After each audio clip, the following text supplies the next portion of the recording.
Pensamento e Vida, com Juliano Posati.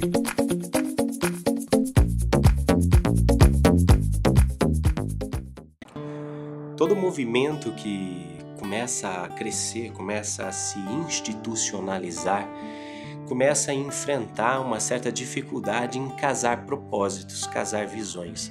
E não raras as vezes você tem dissidentes, pessoas de muita expressão que, por alguma razão, têm o seu pensamento divergente ou um pouco diferenciado desse daqui, então ela resolve fazer um novo braço e aí as coisas vão se multiplicando, se subdividindo, dividindo e dividindo, e só o próprio movimento perde com isso, porque na verdade Jesus mesmo falou que um reino subdividido não pode subsistir.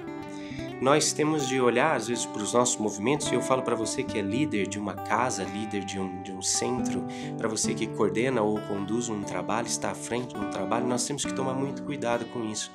Porque à medida em que nós nos apartamos de ideias diferentes ou de pessoas que pensam de forma diferente à nossa, nós na verdade estamos enfraquecendo um movimento como um todo.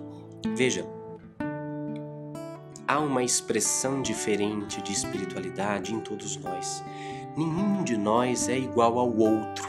Nenhum de nós é igual. O próprio apóstolo Paulo vai falar na sua carta aos Coríntios que a igreja é como... Ele definia a igreja de Cristo como um corpo. Cristo é a cabeça e cada membro tem a sua função.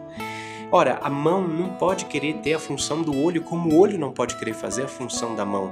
Eles são diferentes, a natureza deles é diferente, a forma como eles se expressam é diferente, mas nem por causa disso eles fazem parte de um movimento diferente. Sabe, recentemente nos chamou a atenção numa reunião mediúnica da nossa equipe um ser que nos disse: o projeto é um só. Ora, se o projeto é um só, o corpo é um só, o movimento é um só. Mesmo aqueles caras que pensam de forma antagônica a você, eles estão de alguma forma num papel.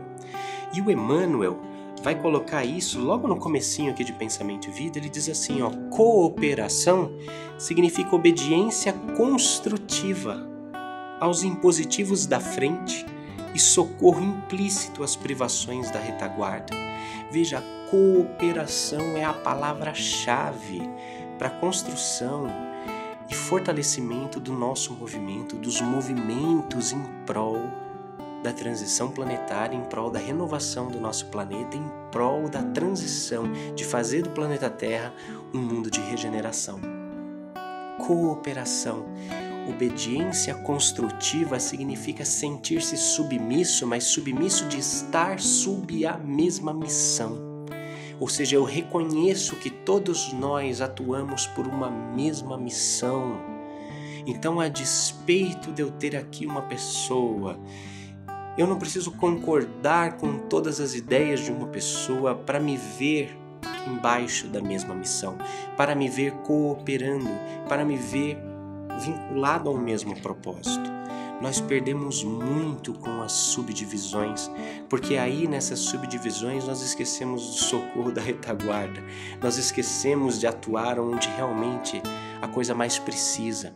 Veja assim, é como se enquanto nós estivéssemos discutindo a caixa de Pandora ou as ideias filosóficas que deveriam nos unir e na verdade têm nos separado, as pessoas continuam morrendo às margens de um caminho de misérias emocionais, misérias filosóficas.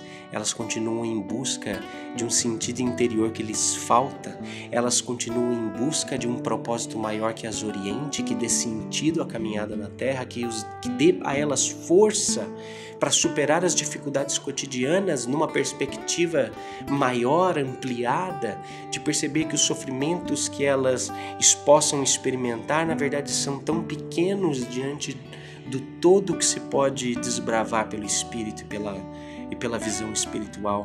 Então, o meu apelo é que nós saibamos cooperar uns com os outros, que nós saibamos não ver com recalque as iniciativas de alguém, mas abraçar, discutir, abraçar aquilo que nos une e deixar para meditar aquilo que pode nos separar, porque na verdade a união é de fato a nossa força.